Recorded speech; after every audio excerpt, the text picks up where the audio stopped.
Go ahead, Doc. Okay. So is the countdown already done?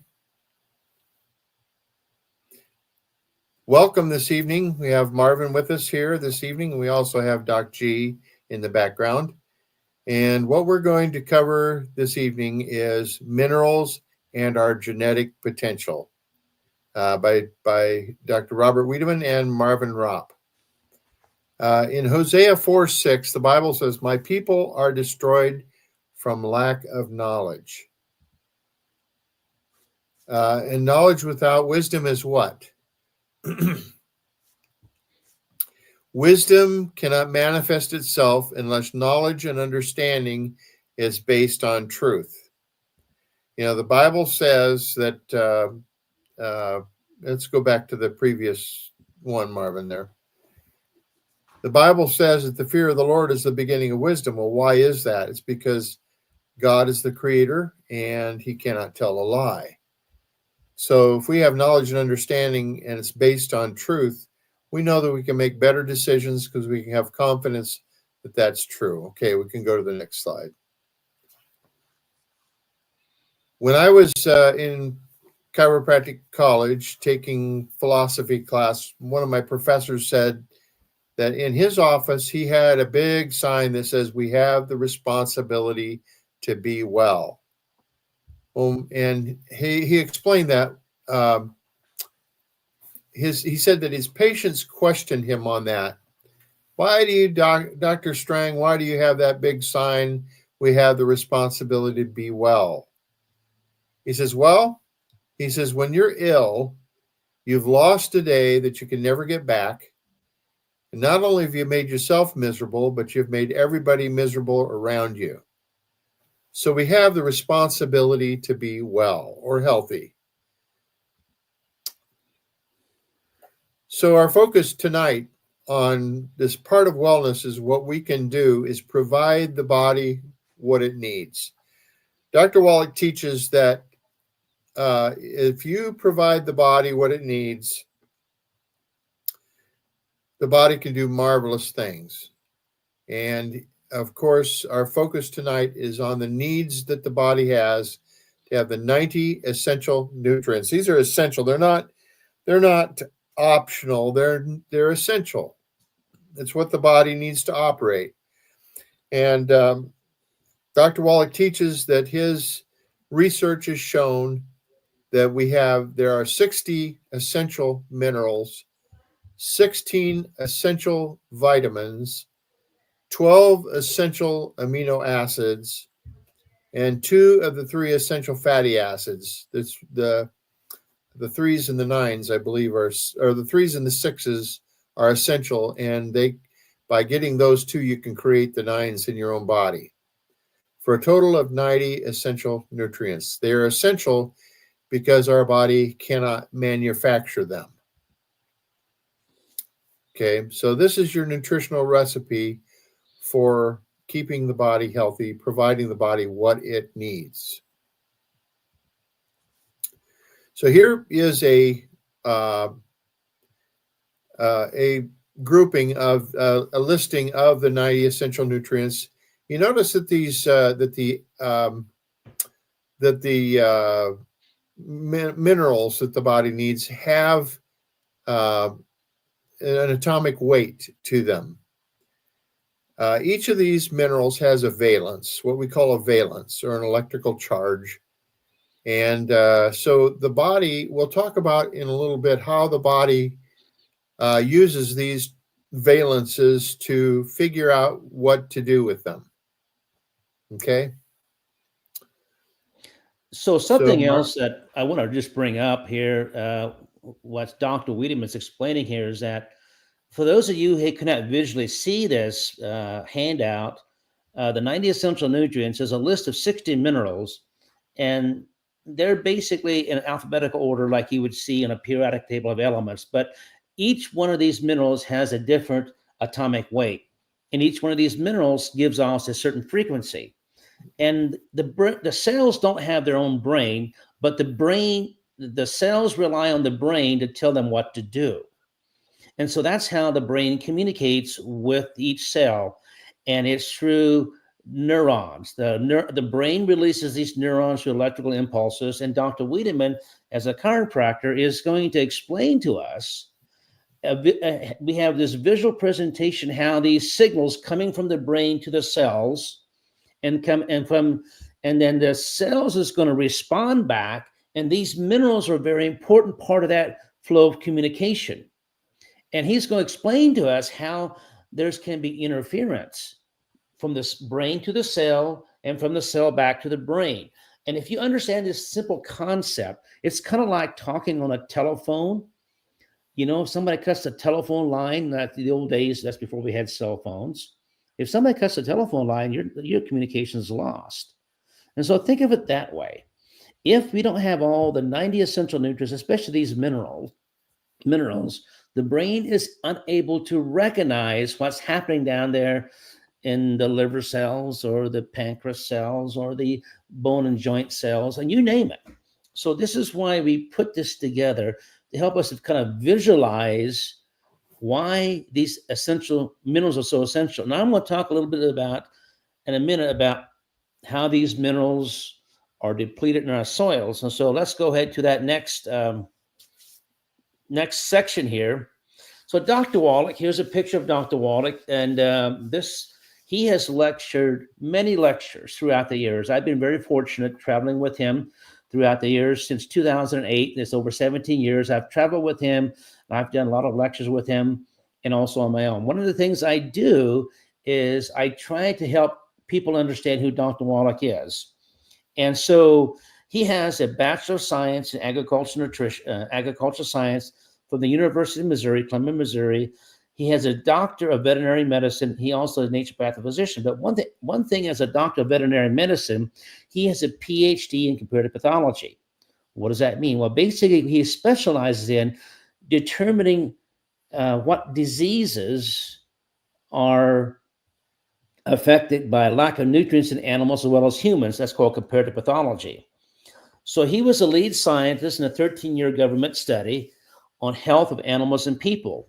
And that was actually funded by the National Institute of Health. From that study, this book was authored. He's the author of this book, A Disease of Exotic Animals. There's only 10,000 of these books ever published. If you find this book in a used bookstore for less than $500, you've got a bargain. I've seen this book sell on Amazon for over $28,000. And Marvin, what's the reason it sells for so much? Well, it's because there's over 900 different diseases that were listed in this research. Over 12,500, and there's over 20,000 autopsies he performed, and 3,000 human beings, and 17,500 animals for a comparison. And every one of the animals, and I'm going to kind of, and Dr. Wiedemann, that's an excellent question. So I want to kind of explain how this 13-year government study. So what it was is that back in the early 70s, they're trying to determine, if there's any exotic animals in the zoo that are ultra-sensitive to pollution. So the NIH funded this research through Marlin Perkins. Marlin Perkins, you remember the Old Mutual of Omaha. And he was the one that got the grant, and he hired Dr. Wallach. He was only 24 years old at the time when he was started this research. And as we had discussed on our previous show, the goal was to determine if any of these animals in the zoos in North America were succumbing to some kind of environmental pollution that's produced by an urban area. Well, after 12 years of performing autopsies on animals who died of natural causes and 10-mile radius around that zoo, any human being who died of natural causes, they also performed the autopsy to determine there is a link to pollution. Not a single animal or human died of pollutants. It was all a lack of minerals. Even Dr. Wallach told me, says Marvin, says, I would have never believed this had I not personally seen it with my own eyes. It's irrefutable evidence. Marvin, as a result, I remember Dr. Wallach saying that what came out of this study was that he didn't care if it was a giraffe, an elephant, a hippopotamus, or a human, or a mosquito. If they died of natural causes, they died of a nutritional deficiency.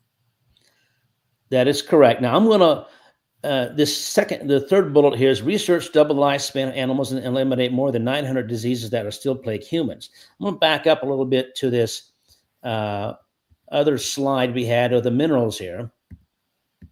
And if you look here By on the the list way, of minerals, Marvin, I just wanted to acknowledge that Dawn said hello to us. And would you recommend that she get that diseases of exotic animals if she can find it for $500? if she Someplace. can, go for it. It's very technically oriented. It has pictures of autopsies of animals, and it goes through a whole list of things. There's over 1,200 some pages, and it's very technically written, and it's very good scientific documented. So if you're into that kind of stuff, I think that's nothing wrong with that.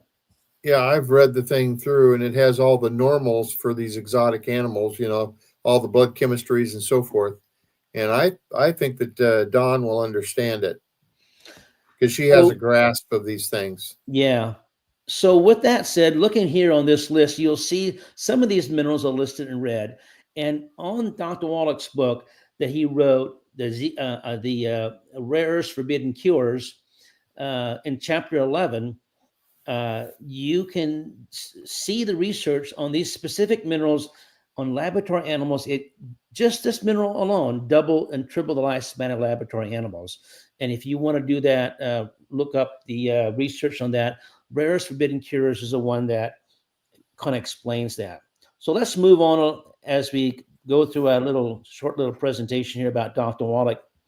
So as I said, from that NIH study, there was a lot of information came out of that. And Dr. Wallach has published over 75 different scientific articles in medical journals and authored many different scientific books, scientific textbooks. And he's defeated the FDA 10 times in court. Matter of fact, I believe it's now 12 times.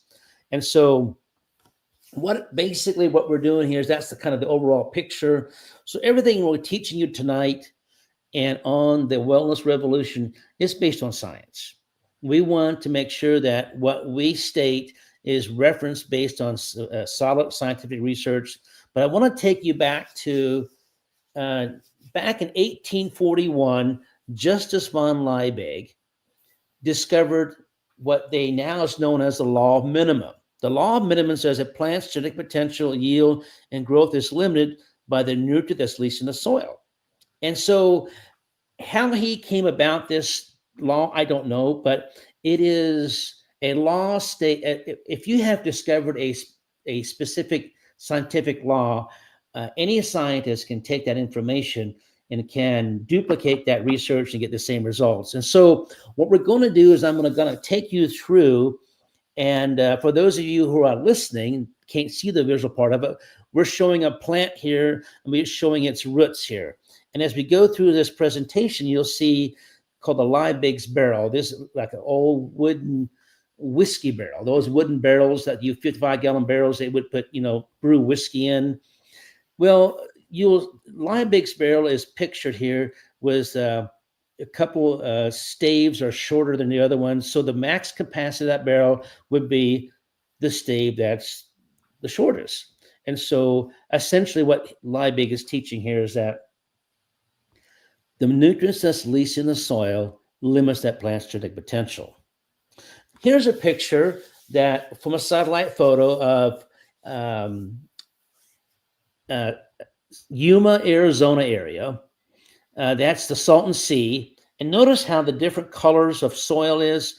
And what we have here is this. This is actually from perfect example of showing how these minerals, the different color of soil, refers to different types of minerals. So minerals no longer occur evenly in the crust of the earth. In prehistoric times, we had these minerals naturally occurring in the crust of the earth. There were 75 different minerals naturally occurring in the crust of the earth, but not anymore. And so they occur in veins like chocolate ripple ice cream, as Dr. Wallach would say. And so this is a great picture to kind of just illustrate of what we're dealing with. So if you were to grow corn in the middle of this picture here is all gray area, there's probably only one mineral there or very little minerals. But if you grow corn over in the right side of the screen, you see different colors of minerals. So, and we see this all the time in the Midwest. We see farmers who will take soil samples. And of course, now they're coming in and they will determine, an agronomist, that's what an agronomist does, they'll determine, oh, this side of the cornfield, you need more magnesium or calcium. And so that's kind of how we try to compensate for these lack of minerals evenly distributed across the cornfields and soybean fields and crops and things like that. So this whole concept we're talking about, minerals, is called the science of epigenetics. And epigenetics is the study of gene expressions, how the genes react to the minerals in our diet. So here is actually another slide that we have for those of you who are listening. It's published. It's actually a bar graph. Is what it is. And this was a data published in 1992 by the Earth Summit. It shows 6 different continents: Europe, Africa, Asia, Australia, North America, and South America. And North America has lost over 85% of their minerals in their topsoil, more than any other continent in the world. And why is that? Well, it's because of our progressive farming practices. And so what we do is we've learned how to grow crops with NPK, fertilizer. That's all fertilizer is, a chemical fertilizer. So we dump this fertilizer on our crops. And so a farmer, and I work with a lot of farmers in the Midwest, what they do is they take soil samples. They'll determine how many pounds of fertilizer they had to put on their crops in order to increase their fertility of the soil. Well, the higher the organic matter, the less fertilizer they had to put on their soil. The other thing is that they don't replace these 75 minerals. They only replace 3 ingredients, 3 nutrients. That's NPK. So here is actually, for those of you who are listening, can't see this. This is a list of fruits and vegetables. And there's 4 categories: poor, average, and good. And what these numbers represent, in each column represents the percentage of sugar content in the fruit or vegetable called BRIX, B-R-I-X. Okay. Now there's a little instrument called refractometer. Those of you who are familiar with a refractometer, for example, somebody who raises grapes sells it to a vineyard, they will harvest those grapes at optimal BRIX. In other words, optimal sugar content will give them a premium price for the grapes. And so what we're looking for is we want to see fruits and vegetables that fall in the excellent category. So the next slide we have here is a picture of fruits and vegetables and this is organic. These are actually bought at an organic grocery store. And you can see the bottom row here, we have a strawberry, and you can see the BRIX of 8.9, tomato, BRIX of 4.3, sweet corn, BRIX of 12.9, watermelon. So they have different categories here. And on the top row, we got some fruits, and we got a pear and an apple, and we have a bell pepper and a hot pepper. And so let's go back to that chart here, and let's just look at, for example, the strawberry, a BRIX of 8.9. So a strawberry is actually over here on the, you see my pointer here? There's a strawberry. So 8.9, well, if it's average, it would be 10 or higher. So strawberry falls in the poor category, okay? Let's go back to the picture of the fruits and vegetables. Let's just look at a pear, for example. A pear is 11.5, and here is a pear. Well, a pear would have to be, pear is actually average. The reason a pear and fruit trees tend to score higher is because we're dealing with a tree with deeper roots, where your strawberry, your tomato, and your sweet corn, those fruits and vegetables raised in the garden, their roots pretty well congregate around the topsoil. As a result, they have very little nutrients in them. So now the next slide we have here is that we talk about the 3 primary nutrients. That's NPK, nitrogen, phosphorus, and potassium. The 3 secondary nutrients is calcium, magnesium, and sulfur. And then they have 10 micronutrients that's recognized in the agriculture industry. There's boron, there's manganese, there's copper, molybdenum, nickel, sodium, and zinc. And so these are for a total of 16 minerals that if you are a good farmer or a good greenhouse grower, you may invest money into putting in 16 minerals into your fruits and vegetables, but very few people do. Everybody has to put the 3 primary nutrients in their greenhouses and their row crops, NPK. But very few farmers go the extra step and add calcium, magnesium, and sulfur. So that to kind of give us a picture where we're currently at with our farming practices. With that said, there's 59 or more beneficial substances that's recognized. They don't call them minerals, they call beneficial substances. And so for a total of 75 some minerals that are in the crust of our earth. So a plant, now we have here a picture of a plant, and you can see the roots in the ground. By the way, the area where the roots are in the ground are called the rhizosphere. Rhizosphere refers to the area where the roots are, and those roots are the plant's digestive system.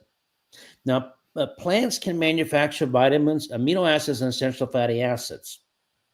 If you remember back in that chart that we showed you a list of minerals, there were 60 minerals on the top part of the page. Then we had vitamins, 16 vitamins. Then we had 12 amino acids and 2 or 3 essential fatty acids. Well, the vitamins, amino acids, and essential fatty acids, a plant can manufacture those, but they cannot manufacture minerals. Now, the roots of a plant metabolize raw minerals. They're limited to what's in the soil. So if you look into, as I said earlier, plants only need 3 nutrients. Animals and humans need 90 essential nutrients. Of those 90 nutrients, 60 minerals must be present. And by the way, let me take a little side note here. All of Dr. Wallach's products, Youngevity products, have these 60 minerals in them from a plant source. And so what I'm going to show you here is that a plant-derived mineral molecule is 95 to 98% bioavailable. It's water soluble, and you cannot overdose. For those of you who had a chance to visualize that list of minerals, the first one on that list on the left-hand column was aluminum. How many of you have been told that aluminum is toxic? And that is a true statement, providing it's a metallic aluminum. Metallic aluminum has a positive polarity, but aluminum that has been metabolized by the roots of a plant has a negative polarity. So raw minerals have a positive polarity and plant minerals have a negative polarity, as illustrated here. So your metallic minerals are like your clay and rock-based minerals, your oxides and carbonates. Those are only 8 to 10% bioavailable. What's left over will be left in your body as a heavy metal or toxin. For example, back in the Midwest, when I work with a lot of these farmers, when we take hair analysis of farmers, we typically see they have a high aluminum content in their hair. That's not because they're eating fruits and vegetables high aluminum. It's because they're breathing the farm dust in, because aluminum is the 3rd most abundant mineral in the crust of the earth. So if you're sitting on a John Deere tractor and you're on an open cab and you have all that farm dust breathing in, you typically have increased aluminum toxicity in your hair sample. Now, if you look real closely here, we have got these minerals are listed. There's 16 minerals listed here in the rhizospheres or roots. If you can visualize it, you have your NPK, your primary minerals, second listed there. That's just for illustration purpose only. Now, I want you to watch real closely. As those roots metabolize those minerals, they'll convert those minerals from a metallic mineral into a plant source mineral, takes up into the plant. And this is what's really profound. Now, I want you to think about this. The roots of a plant will convert that metallic mineral from a positive polarity to a negative polarity. Science, as we know it today, cannot do that. This is why it's critical that when you buy your plant minerals, make sure it's a fulvic acid. That's the scientific name for a plant-based mineral. They have a negative polarity. You cannot overdose in aluminum if it's in a plant form. You will see right below aluminum on that list of minerals, arsenic. Arsenic is an essential nutrient, but arsenic is toxic to the body if it's a metallic form. By the way, Those of you who have ever had a chance to eat an apple and bit into an apple seed is very bitter. That bitter flavor is the high concentration of arsenic in an apple seed. Nobody's ever died of eating an apple seed of arsenic toxicity. Horses, pigs, and cows will eat apples, and they eat everything. You have never seen a horse, pig, or cow tip over because of arsenic toxicity. So just remember, plant-derived minerals are safe. And unfortunately, those people who are the medical profession, and those who are listening from the medical profession, we encourage you to be part of this training group. And they're not taught that there's a difference between metallic minerals and plant minerals. They don't know this stuff. I've had medical doctors in my lectures, and they could not wrap their head around this concept that plants will metabolize these metallic minerals into a safe form for us to consume. So, Dr. Wiedemann, you're up next. So let's go ahead and talk about the next part of our presentation here. Okay. In the Bible, it says mankind was, beasts and the birds were the creatures that move on the ground. I've given every green plant for food. Genesis 29-30. So, we were given these things to consume because that's how God gives us our minerals, is through the plants. In the beginning, the Bible says there went up a mist from the earth and watered the whole face of the ground. There was, and it says the prehistoric plants had access to over 75 minerals. You see, in those days, rivers actually flowed in the opposite direction they do now. It says, and there were actually 4 rivers that went out from Eden to water the whole face of the ground. And those rivers started out big and ended up small. So apparently what happened was, instead of pollution being dumped into the ocean like it is now, it was filtered out back into the earth, and the water was replenished with minerals. And there was what they call the fountains of the great deep, which were later broken up with a flood. That there was like a sprinkler system that came up at night, and the minerals minerals were evenly distributed throughout the face of the earth. And when the flood came, this canopy, this firmament came crashing down on the earth and covered the earth with water. And under the overburden of this water, if you take a look at the maps of the ocean today, it looks like areas just collapsed straight down. And that's how the water receded off the earth so fast. What's really interesting, Dr. Wiedemann, is before the flood, if you're a man or woman of faith, it didn't rain, did it? No, it didn't rain at all. So there was actually a system developed to water the whole face of the earth. So that's all gone now. And so we have rainwater. Well, how many minerals are there in rainwater? Well, there are none today. 0. Rainwater is sterile water. It actually has no ability to nutrify our soils.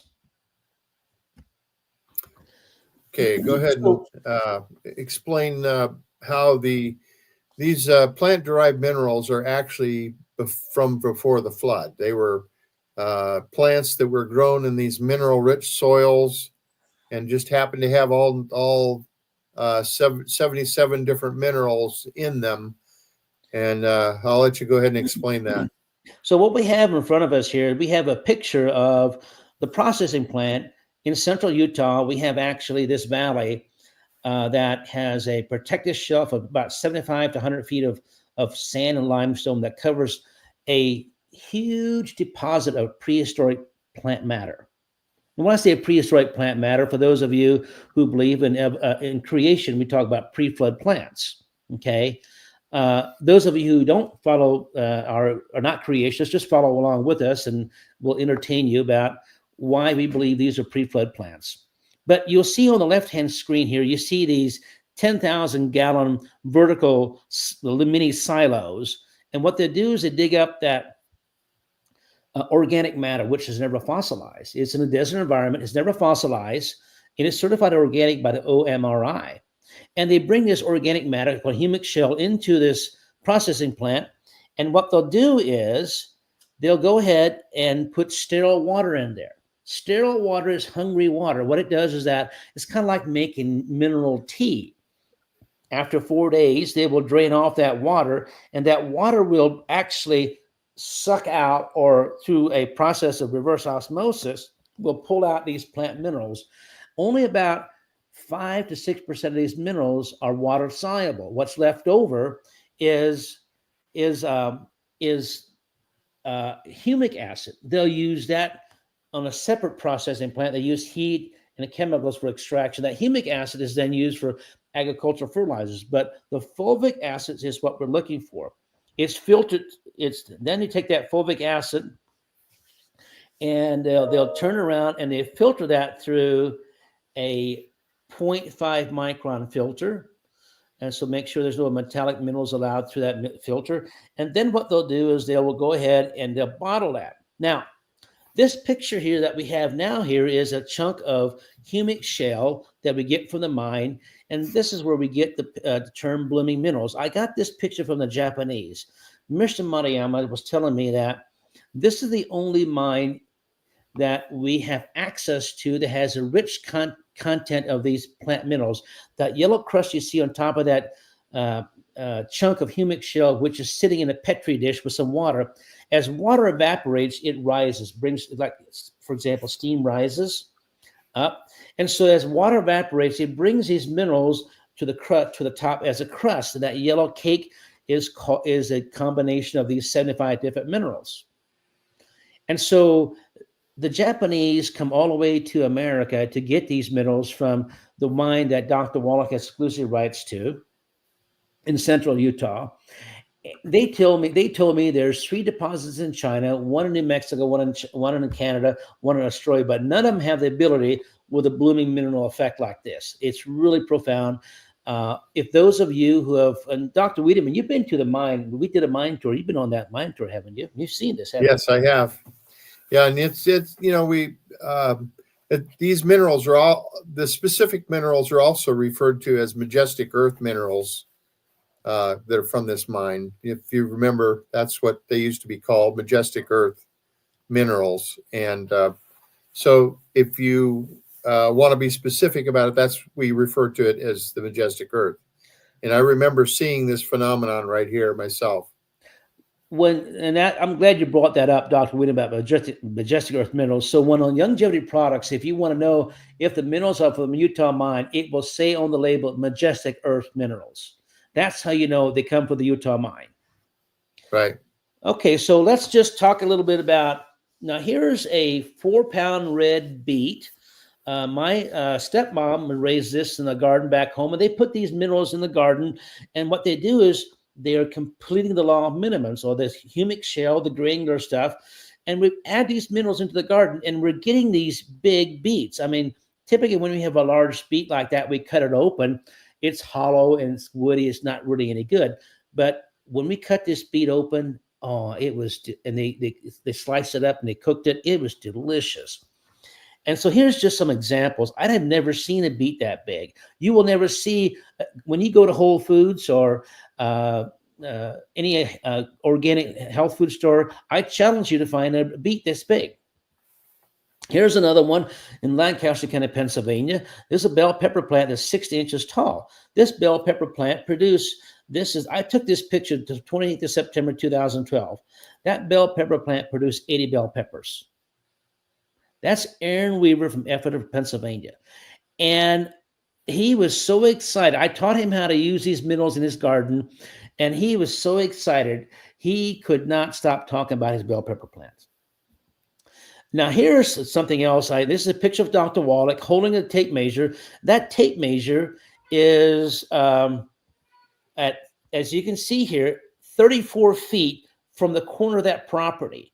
Now, this is my little, I have a yellow Concord grape, and this is typically how you make your white wine grapes. And this is a 10-year-old plant.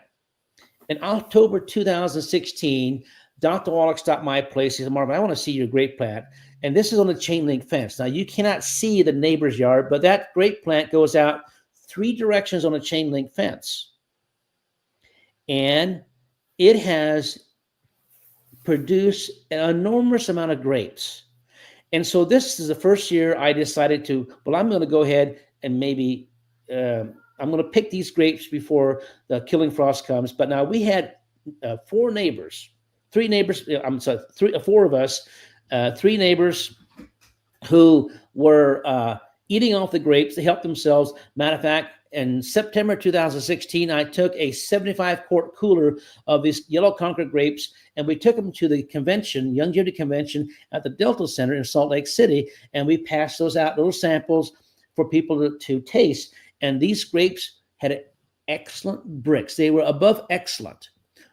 Bricks of 21 sugar content. This was 23, 24 bricks of these grapes, and people could not get over themselves how sweet these grapes were. All I did was I sprayed the minerals on this plant.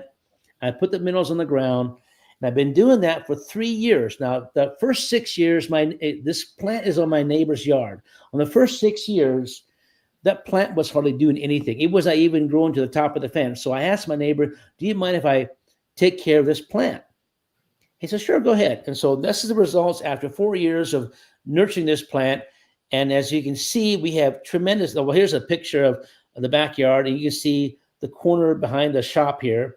And that's a 12 by 14 foot little shop there, and 3 feet off the corner of the property. And you see those great main branches coming off of there. And if you look, and here's just incredible how beautiful those plants are. And then you look underneath there, you see how a cluster of grapes, I mean, there's just clusters and clusters of grapes there. And the good news, the best part about it is the bugs did not bother these grapes. See, when you have fruits or vegetables that high in minerals, you have no infestation. Insects cannot, and will not metabolize plants that have high mineral content. The reason why is they don't have a pancreas. Marvin, I wanted to mention something about that. My parents had Concord grapes when I was a kid, and we would eat those grapes, but the grapes were, sometimes they were sweet, sometimes they were sour. They would have incomplete bunches. They had bug bites on them that made them kind of unpleasant to, because you could, with a Concord grape, the inside of the grape should slip out of the grape when you suck on it, and the juice will come out with it. But if there's a bug bite on there, it kind of catches on there, and there would be bug bites on there. And when you brought me a box of those, and all of the bunches were full. They were heavy. They had increased weight to them. None of them had bug bites, and none of them would spoil. I mean, some of them were bruised when I got them. You'd had them in the back of your pickup for a couple of weeks by the time you got to me, and none of them spoiled. And you would eat one bunch of those grapes. It was like eating a meal. It was satisfactory. It was just amazing. And they were sweet, just amazing. I kind of forgot that you had a chance to sample those, but you're right. I remember that. Matter of fact, those things would bounce around the back of my truck, all across from Utah to Iowa. And I couldn't believe that they still as good as they were. Yeah, they were. It was amazing. So here is the trunk of that grape tree. It's over 5 inches in diameter. That's only 5 years old. Now, the little funny story about this. So I decided to pick all the grapes before killing frost, and this is what we came up with. All these boxes, I weighed them. We had 230 pounds of grapes.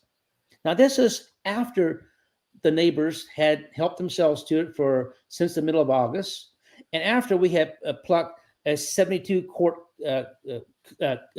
igloo cooler, a 72-quart igloo cooler. We filled that with grapes and took to the Young Longevity Convention in 2016, September, down in the Delta Center. Now, what's fascinating is that I got a phone call from a professor of the University of Michigan. So, Marvin, I've heard about your grapes, and I am the world's leading grape geneticist. In other words, I know everything about grapes. And says, tell me about your grapes. And I says, well, this is all I did. It says, well, what is your credentials about?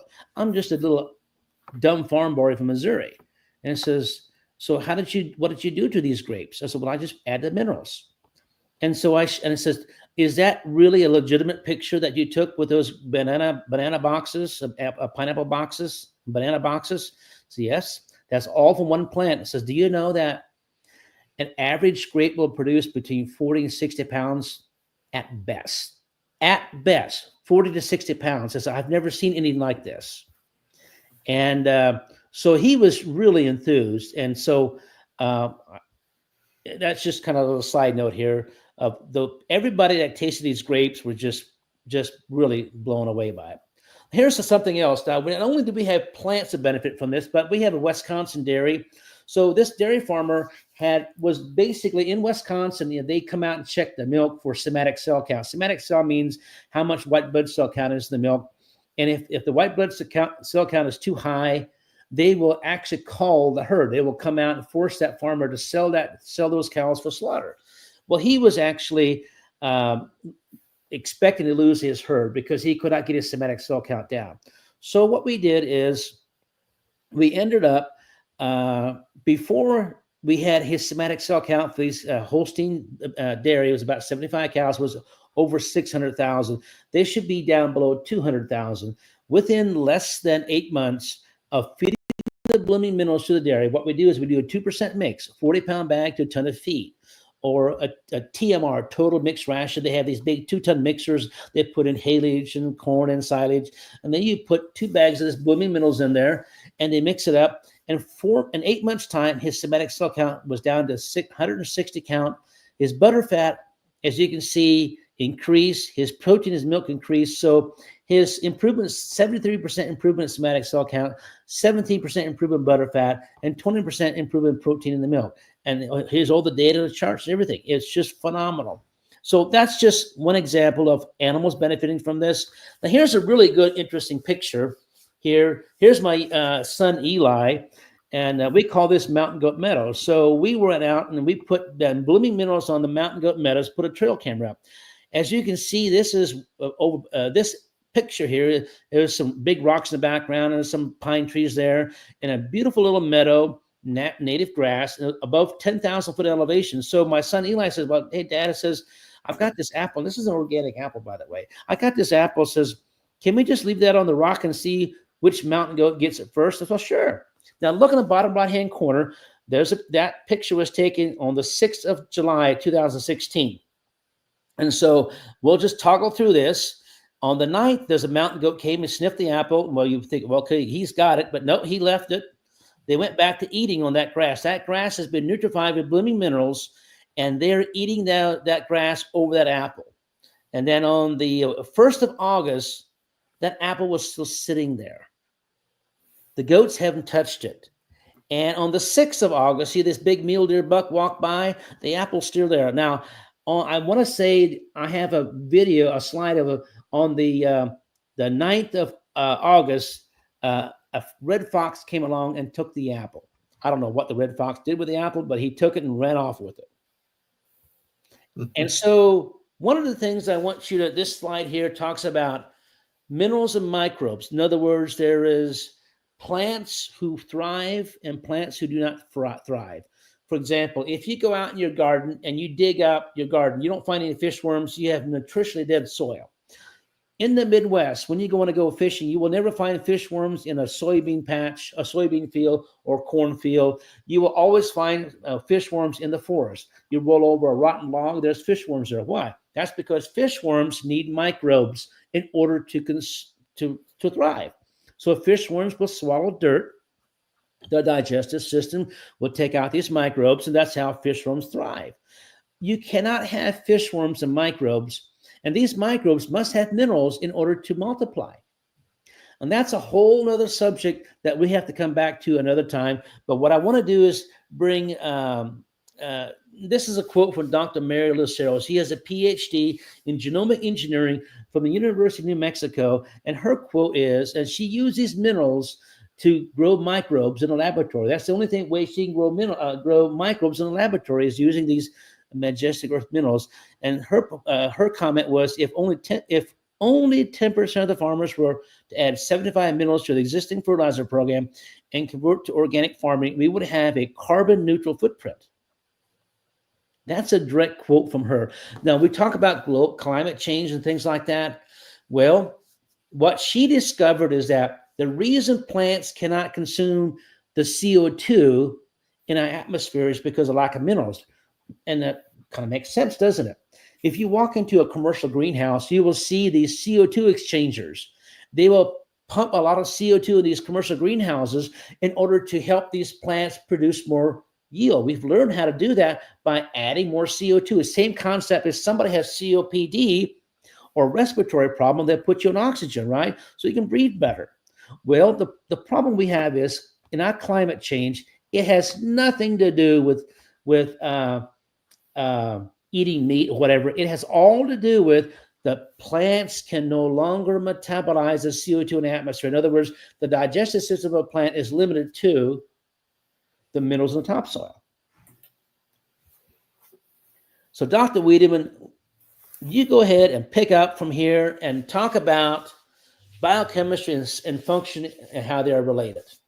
Okay, so, just like there's a law of minimum in the soil, I would think that there's the same type of law in the tissues. All of our tissue cells require all 90 essential nutrients. I don't care if it's a brain cell, a blood cell, a kidney cell, a liver cell, bone cell, stomach cell, pancreas cell, or a heart cell. All of them need the 90 essential nutrients at all times in order to function optimally to their genetic potential. Okay, here, what we're going to talk to you now about is the neurology of the body, the connection between the brain cell and the tissue cell. There is a mental force that is continuously transmitted to all of the tissue cells. And it's like the innate intelligence within us uses the brain to communicate with the body and direct its activities through this mental force. And we're going to talk about what happens if the mental force is interfered with. Now, there is also a feedback from the tissue cell to the brain cell, so that there is what we call intellectual adaptation to the environment. Now, there's 5 signs of life: assimilation, excretion, adaptability, growth, and reproduction. And there are 9 primary functions, okay? And D.D. Palmer said one time that that all disease is either too much or too little function. And that can be brought about as a result of nerve interference. So let's go to the next slide here. So just for our viewers that are not able to see this slide, we have a picture of an animal and a picture of a human. It doesn't matter if it's animal or human. The brain works the same way to communicate with the cells. The biochemistry of human tissue works the same way as an animal tissue. That's why we can take laboratory animals and experiment with pharmaceutical drugs, because a laboratory animal will respond to high blood pressure medication the same way as a human does.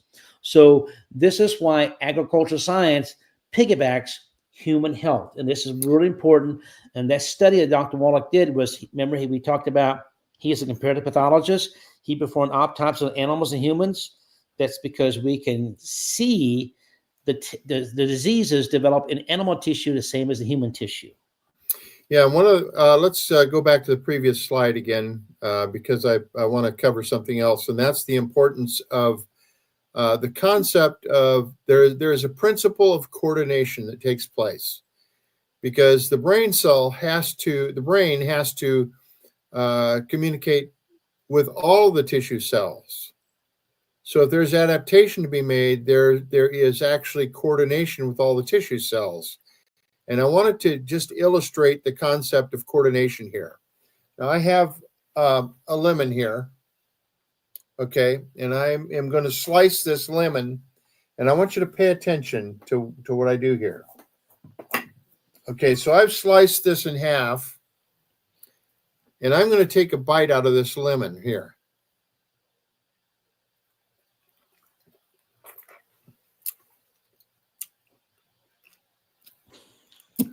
Now I want you to tell me. You can't keep a straight face, can you? Yeah, well, let me ask you, what took place in your own mouth when I did that? Well, my mouth was like starting to pucker up. I know what it's like to bite into a lemon wedge. Okay, so how about you, Dr. G? You're cracking up, aren't you? I can see you cracking up, Dr. G. Yeah, well, see, I played the trumpet, so when people eat lemons, my lips automatically just did your mouth pucker a little bit? Okay, that's what we mean by coordination. See, I took a bite out of that, but you guys imagined it, and your mouths puckered. In other words, the glands within your mouth started producing saliva with that pucker, didn't it? It did. And I can tell probably you, people out in the audience, see, that's coordination. Now, that doesn't just take place in your mouth. It also takes place in your stomach, in your liver, in the pancreas, and in the intestines, readying for that lemon that you didn't eat. So that's an example of coordination. So the brain cell actually caused your tissue cells to react, okay, by coordination. Okay, we can go on to the next. And by the way, Dr. Wiedemann, we did not rehearse that. We had not planned that. Let's just throw it in there. You got me by surprise on that one. Well, I planned it. So. Okay, so here we have the helix of the DNA, and we see struts and strands here. And you notice that there's a gap in the middle of the strand. First of all, we have the genes located along. It's where the strut meets the strand is where the genes are. And there are metallic fingers where the minerals fit. And this is where the concept of the atomic number has to do with fitting these metallic fingers in at the right place. Okay, if you have did you insert that picture of that sheet, Marvin? I don't know. Hold on here. Let me see if I got that in there. No, we're going to go on to the safety pin cycle after this. But okay, so anyway, so the importance is that not having the minerals causes interference with the function of the genes. So when there is a lack of minerals, it actually turns the gene off, just like Christmas tree lights. So when people talk, Dr. Wallach says there's actually no such thing as a genetic disorder. There's just a deficiency disease of minerals. Okay, you can go on to the next one. So I want to just add something to this right here. If those of you who cannot visually see this, it's actually a strand of DNA and the cross section, which is the strut. And that strut in the middle is, if the metallic finger is missing, it's kind of like, think of it this way. You lean a ladder up against the wall and you take a saw and you cut that step of that ladder in half, but it's still there. But when you put your weight on it, it's going to collapse, right? So if you every other rung of that ladder you cut in half, you might still be able to climb that ladder, but not very efficiently. And that's basically what happens to our body if we're mineral deficient. We're going to start seeing signs and symptoms of a failed system. For example, if we have a failed digestive system, there's going to be signs and symptoms of that. If we have a failed skeletal system or failed reproductive system, it all goes back to a lack of minerals. Now, science, as we know today, can recognize a bad gene, but even though the genome has been mapped out, they don't understand what causes a bad gene. We have actual medical records of children who have been diagnosed with certain genetic disorders. Within 90 days, those genetic markers were completely gone with Dr. Wallace nutritional protocols. It's unbelievable. Yeah, and here we did have that in there. Okay, so here again we have the 60 essential minerals with the atomic weight on them, and I think the atomic number is also. Did you put the atomic number or the atomic weight? And it is actually atomic. The atomic number is a number of protons, atomic mass, which provides minerals their identity. So if you look Right. at note number 3, helps explain what that numerical value is. Right. Okay. So there you go. So now we know that the genes, in order to function normally, have to have the proper minerals present. So here we're talking about the safety pin cycle, and we're talking about the how the brain cell sends mental force to the tissue cell through the efferent side of the nervous system. And there's actually, if you do, when I studied anatomy, when I did, we did, dissection in the lab of cadavers, and they showed us, we were able to see where there's actually insulation between the efferent side and the afferent side of the nervous system. And so there is the mental force goes to the tissue cell. The tissue cell functions in coordination with other tissue cells and sends feedback back to the brain through the afferent side, the transmission of nerve impulses. Okay. So here we have, the brain communicating with the entire body with all these different organs and keeping them in perfect coordination as long as there is no interference.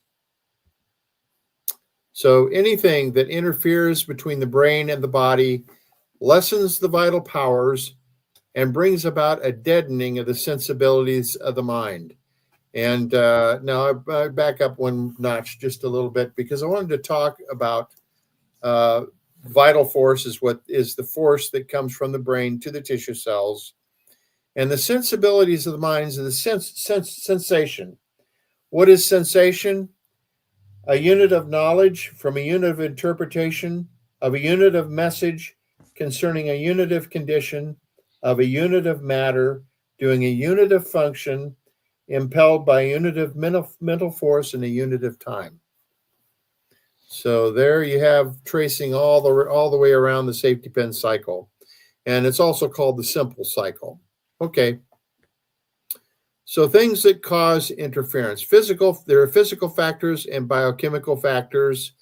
The physical factors are things like vertebral subluxation. That's a term that we want everybody to understand. And there can be direct injury to the nerve tissue as well. Now, sometimes that injury can be a surgical injury. I've heard about physicians who, if somebody has a bad enough pain cycle, they will go in and sever the nerves to an organ. Then there are biochemical factors, which means nutritional deficiencies. Okay. And their pharmakia or drugs can interfere with normal function of the nerves. Okay. So here we have a brain cell communicating with a tissue cell. And on the efferent side, if there's a vertebral subluxation, nerve deficiency, nutritional deficiency, or pharmakia or drugs, it can interfere with the mental impulses. Okay. Remember, we said that all disease is either too much or too little to function. And sometimes what physicians will do is they will try to suppress symptoms by either speeding up trying to cause increased function or depressing overfunction. All disease is either too much or too little function. So when there's interference with the mental impulses, it creates a condition in the tissue cells, what we call in this is a chiropractic term, dis-ease. Okay. Pain or symptoms are associated with dis-ease. And so the brain cell will understand that there is a dis-ease, a way that the body complains is by pain or symptoms. Now, if we remove the interference, okay, pain or symptoms affects the brain cell. This is why what brings people to a doctor in the first place is pain or symptoms. Okay, so if we recognize the nutritional deficiency symptoms, we can alleviate the nutritional deficiency symptoms by giving proper nutrition to the body. Or if we realize that it's a vertebral subluxation causing the problem, we can correct that subluxation. If we realize that the problem is being caused by drugs, we can always get off the drugs. So let's go ahead and move on to the next slide here, Marvin. So if we remove the interference, the tissue cell, the brain cell has the ability to restore health to that tissue cell if it's done in time. Okay, so likewise, when that tissue cell starts functioning normally, it will alleviate the symptoms. Okay, Marvin. So we'll have normal transmission of nerve impulses restored to the brain cell, which brings about relief of symptoms. Okay. Note that the symptoms are the last stage of disease, not the first. Okay. So what happens if we have interference on the afferent side transmission? This is a really important concept that people need to understand, is that when there's interference on the afferent side, which this happens 60% of the time, 30% of the time it's on the efferent side, 60% is on the afferent side. We have a vertebral subluxation, nutritional deficiency, or drugs interfering with the sensory side of the nervous system, which causes a block sensation to the brain. The brain is then unable to adapt or do intellectual adaptation for the tissue cell because there's interference. It does not realize what's going on in the tissue cells. And this is a worse situation because without the feedback to the brain, dis-ease can build up in that tissue cell and cause real problems. So go ahead, Marvin. So inadequate mental impulses results in dis-ease to the tissue cell. And the tissue cell then wants to complain, but it's being blocked until the point in time where the sensations actually start to spill over and get to the brain. So if we remove the interference, remove the subluxation, take care of the nutritional problem, remove the drugs from the system, then the sensations will no longer be blocked. Then you might have an increase in pain for a while. This is why people, when they get on drugs, it's hard to get off of them, because if they're on pain relieving drugs and you all of a sudden remove it, guess what is going to go through to the brain? Dis-ease. So until things get cleaned up, the brain cell happens to have a chance to go through intellectual adaptation, then it can restore the body to normal. So go ahead and go to the next slide here. Restoration of nerve impulses, either by adjustments, restored nutrition, or drug removal, may result in temporary pain, normal nerve transmission. Okay. Okay. So go ahead and go on to the next slide there. So we get relief then. So the brain cell goes to normal. Go ahead and next slide. We end up with a normal cycle then. Health is restored. So go ahead and go to the next slide here. So in summary, the 90 essential nutrients, the importance of minerals, and the importance of being free of nerve interference. And really what it boils down to is that the body needs no help, it just needs no interference. So if you think about this, in terms of curing the body, nobody can cure you. Okay, there's only three people that can really honestly say they cure anything, and that's the tobacco farmer, the tanner, and the butcher. right, Marvin? That is correct. So if anybody else tells you they can cure anything, they're lying to you. They're a bunch of lying commies, as Dr. Wallach would say. So here we got a couple questions that we want to address here.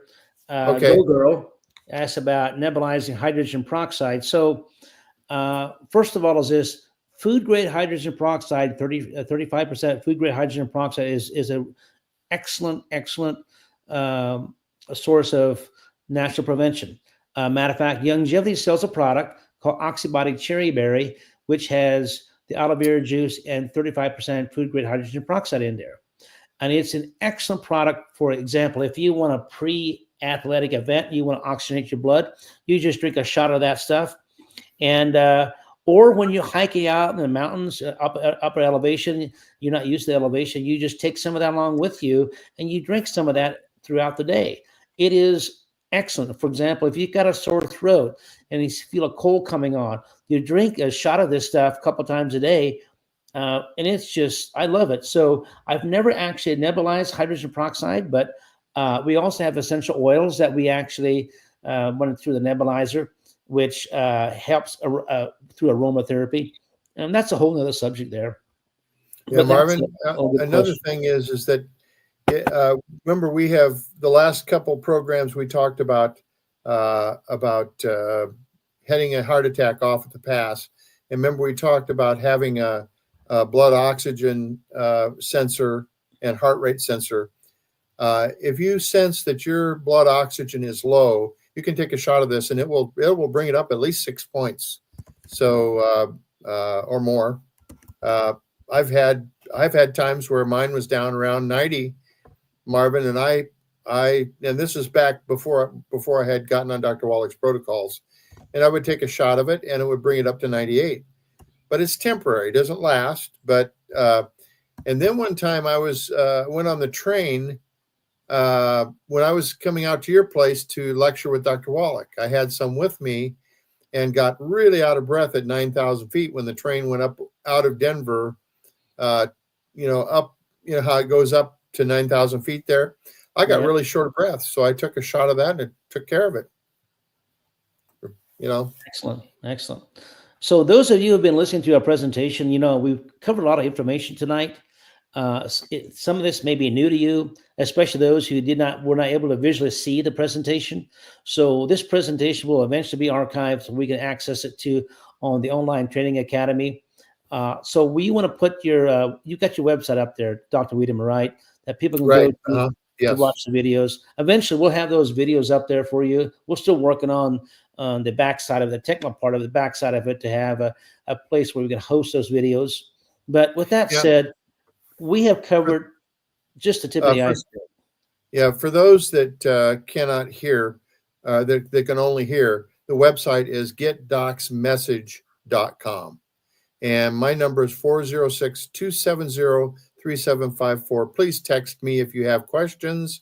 I promise you I'll get back to you. And be sure and go to the website and really study this thing. This isn't a tool. There are those that would like to be distributors of the longevity products.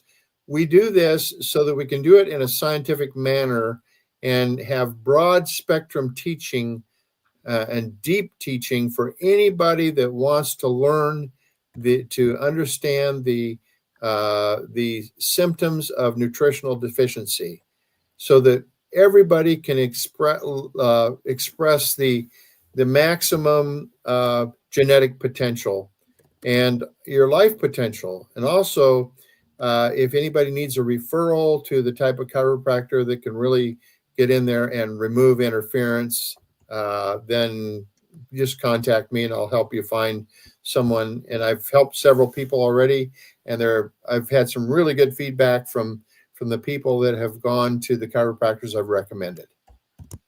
So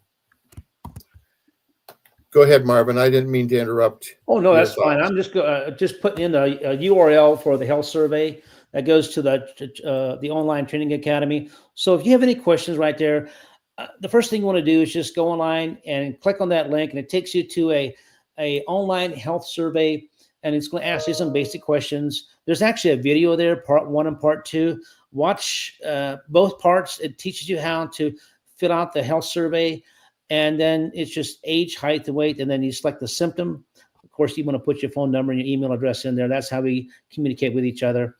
And so there's, like I said, every week we're going to come up with a training and piggyback on what we've been doing. So next week we can pick up where we left off, and we're going to really touch on some really, really neat things that you probably have never heard from your medical doctor or from your person. It's just this information is out there. It's just that very few people have access to it. So we're trying to make it available to those who are hungry for alternative to modern medicine.